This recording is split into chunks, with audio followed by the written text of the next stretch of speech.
जय श्री कृष्ण भक्तों। गर्ग संहिता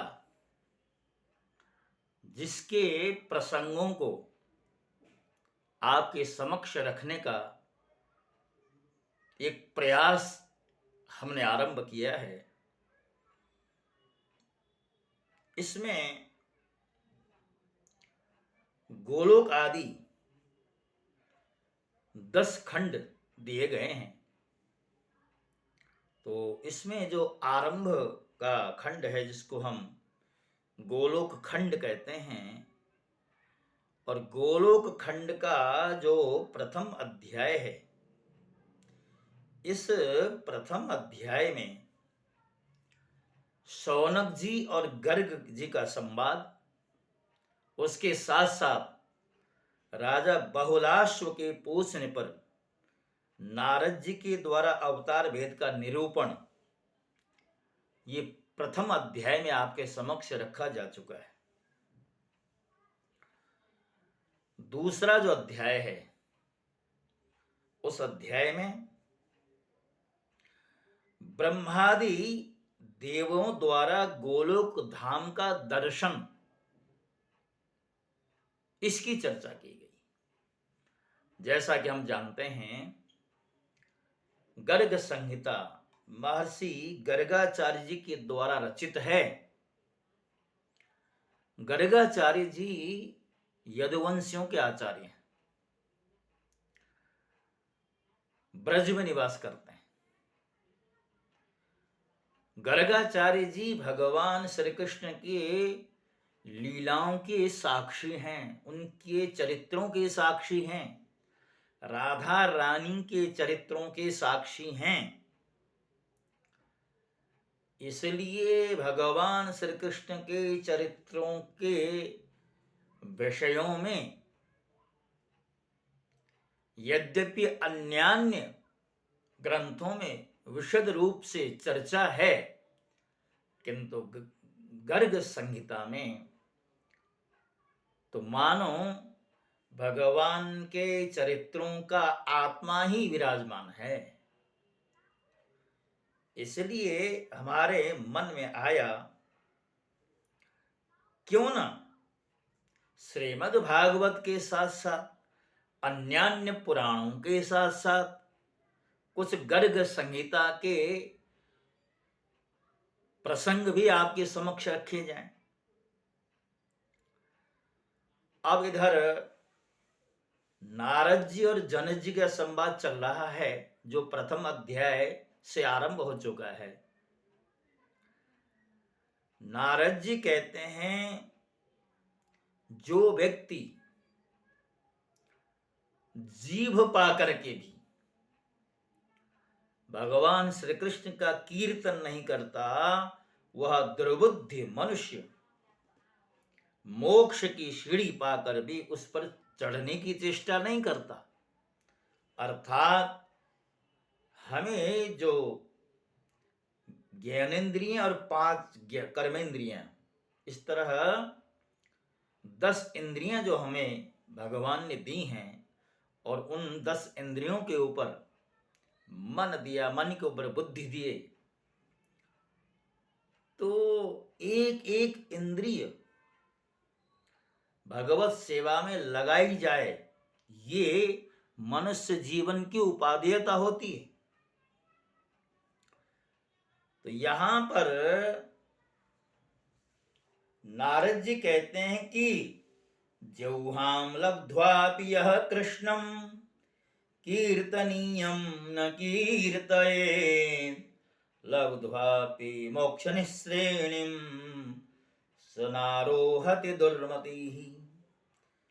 अब इस वाराह कल्प में धराधाम पर जो भगवान श्री कृष्ण का पदार्पण हुआ है, और यहाँ उनकी जो जो लीलाएं हुई हैं, वह सब मैं तुमसे कहता हूं। पहले की बात है, दानव दैत्य आसुर स्वभाव के मनुष्य और दुष्ट राजाओं के भारी भार से अत्यंत पीड़ित हो पृथ्वी गौ का रूप धारण करके अनाथ की भांति रोती बिलखती अपनी आंतरिक व्यथा निवेदन करने के लिए ब्रह्मा जी की शरण में गई। उस समय उसका शरीर कांप रहा था। वहां उसकी कष्ट कथा सुनकर ब्रह्मा जी ने उसे धीरज बंधाया और तत्काल समस्त देवताओं तथा शिव जी को साथ लेकर भगवान नारायण के वैकुंठ धाम में गए। वहां जाकर ब्रह्मा जी ने चतुर्भुज भगवान विष्णु को प्रणाम करके अपना सारा अभिप्राय निवेदित किया। तब लक्ष्मीपति भगवान विष्णु उन उद्विग्न देवताओं तथा ब्रह्मा जी से इस प्रकार बोले। भगवान कहते हैं कि ब्रह्मन, साक्षात भगवान कृष्ण ही अगणित ब्रह्मांडों के स्वामी परमेश्वर, अखंड स्वरूप तथा देवतातीत हैं। उनकी लीलाएं अनंत एवं अनिर्वचनीय हैं। उनकी कृपा के बिना यह कार्य कदापि सिद्ध नहीं होगा। अतः तुम उन्हीं के अविनाशी एवं परम उज्जवल धाम में शीघ्र जाओ। ब्रह्मा जी बोले, आपके अतिरिक्त कोई दूसरा भी परिपूर्णतम तत्व है, यह मैं नहीं जानता। यदि कोई दूसरा भी आपसे उत्कृष्ट परमेश्वर है तो उसके लोक का मुझे दर्शन कराएं। नारद जी कहते हैं कि ब्रह्मा जी के इस प्रकार कहने पर परिपूर्णतम भगवान विष्णु ने संपूर्ण देवताओं सहित ब्रह्मा जी को ब्रह्मांड शिखर पर विराजमान गोलोक धाम का मार्ग दिखलाया। वामन जी के पैर के बाएं अंगूठे से ब्रह्मांड के शिरोभाग का भेदन हो जाने पर जो छिद्र हुआ वह ब्रह्मद्रव अर्थात नित्य अक्षय नीर से परिपूर्ण था। सब देवता उसी मार्ग से वहां के लिए नियत जलयान द्वारा बाहर निकले। वहां ब्रह्मांड के ऊपर पहुंचकर उन सब ने नीचे की ओर उस ब्रह्मांड को कलिंगबिंब अर्थात तुम्बे की भांति देखा। इसके अतिरिक्त अन्य भी बहुत से ब्रह्मांड उसी जल में इंद्रायण फल के सदृश इधर उधर लहरों में लुढ़क रहे थे। यह देख कर सब देवताओं को विस्मय हुआ, वे चकित हो गए। वहां से करोड़ों योजन ऊपर 8 नगर मिले, जिनकी चारों ओर दिव्य चार दीवारी शोभा बढ़ा रही थी और झुंड के झुंड रत्नादिमय वृक्षों से उन पुरियों की मनोरमता बढ़ गई थी। वहीं ऊपर देवताओं ने विरजा नदी का सुंदर तट देखा, जिससे विरजा की तरंगें टकरा रही थी। वह तट प्रदेश उज्ज्वल रेशमी वस्त्र के समान शुभ्र दिखाई देता था। दिव्य मणिमय सोपानों से वह अत्यंत उद्भासित हो रहा था। तट की शोभा देखते और आगे बढ़ते हुए वे देवता उस उत्तम नगर में पहुंचे, जो अनंत कोटि सूर्यों की ज्योति का महान पुंज जान पड़ता था। उसे देखकर देवताओं की आंखें चौंधिया गई। वे उस तेज से पराभूत हो जहां के तहां खड़े रह गए। तब भगवान विष्णु की आज्ञा के अनुसार उस तेज को प्रणाम करके ब्रह्मा जी उसका ध्यान करने लगे। उसी ज्योति के भीतर उन्होंने एक परम शांतिमय साकार धाम देखा। उसमें परम अद्भुत कमलनाल के समान धवल वर्ण 1000 मुख वाले शेषनाग का दर्शन करके सभी देवताओं ने उन्हें प्रणाम किया। राजन, उन शेषनाग की गोद में महान आलोकमय लोक वंदित गोलोक धाम का दर्शन हुआ, जहां धामाभिमानी देवताओं के ईश्वर तथा गणनाशीलों में प्रधान काल का भी कोई वश नहीं चलता। वहां माया भी अपना प्रभाव नहीं डाल सकती। मन, चित्त, बुद्धि, अहंकार 16 विकार तथा महतत्व भी वहां प्रवेश नहीं कर सकते हैं। फिर तीनों गुणों के विषयों में तो कहना ही क्या है। वहां कामदेव के समान मनोहर रूप लावण्य शालिनी श्याम सुंदर विग्रह श्री कृष्ण पार्षदाल द्वारपाल का कार्य करती थी। देवताओं के द्वार के भीतर जाने के लिए उद्यत देख उन्होंने मना किया।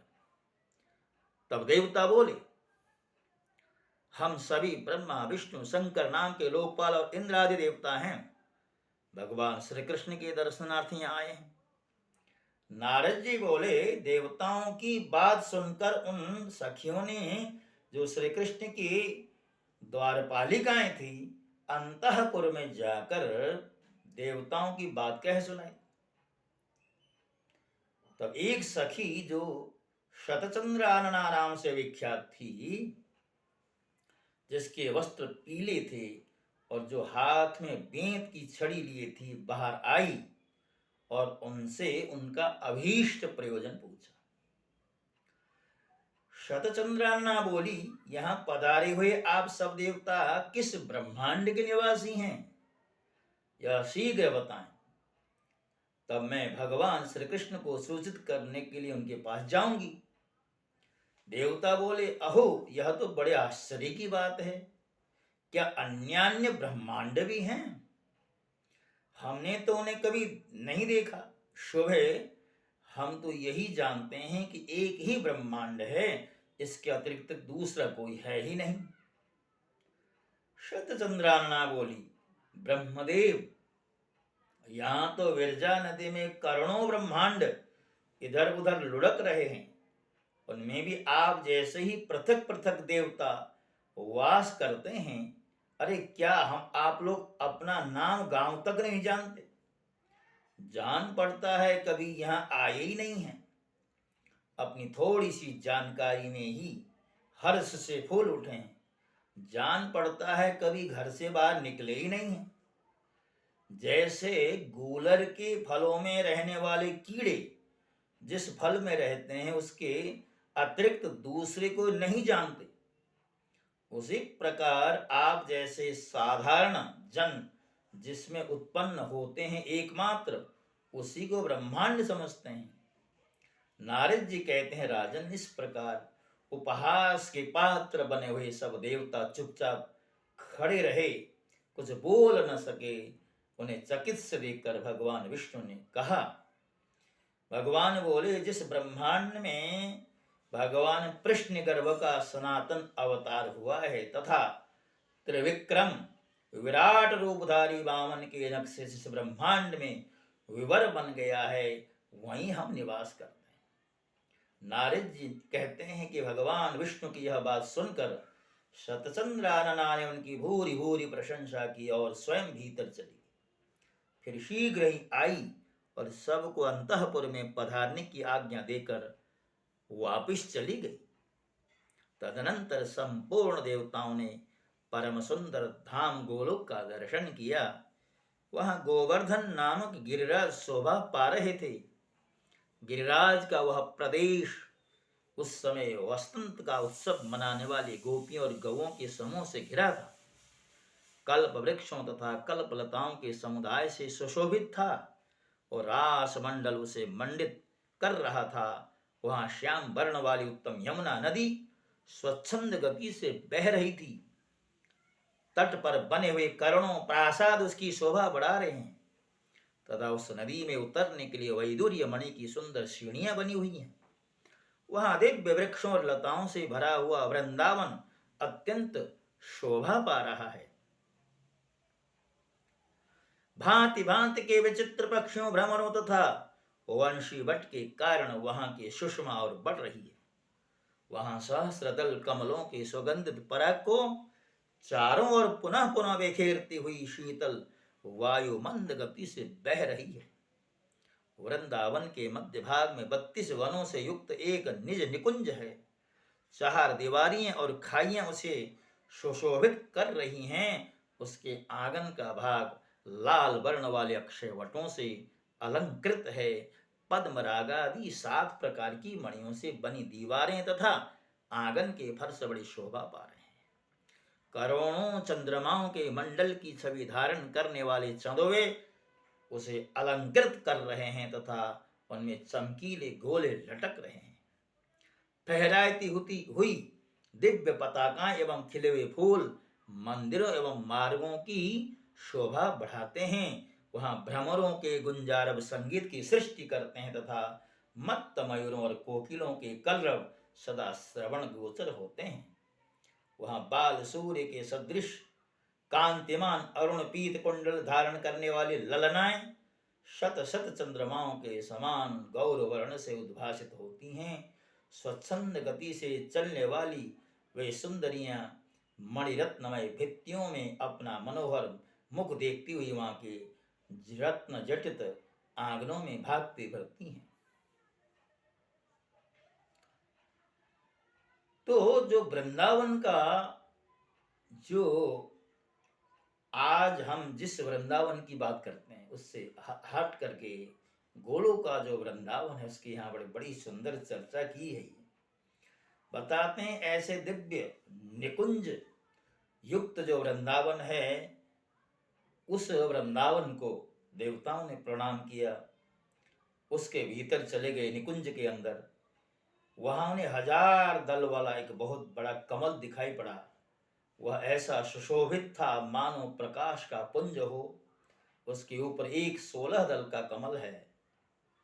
तो इस तरह वृंदावन की जो शोभा है यहाँ पर बताई गई है। देखिए भगवान उसी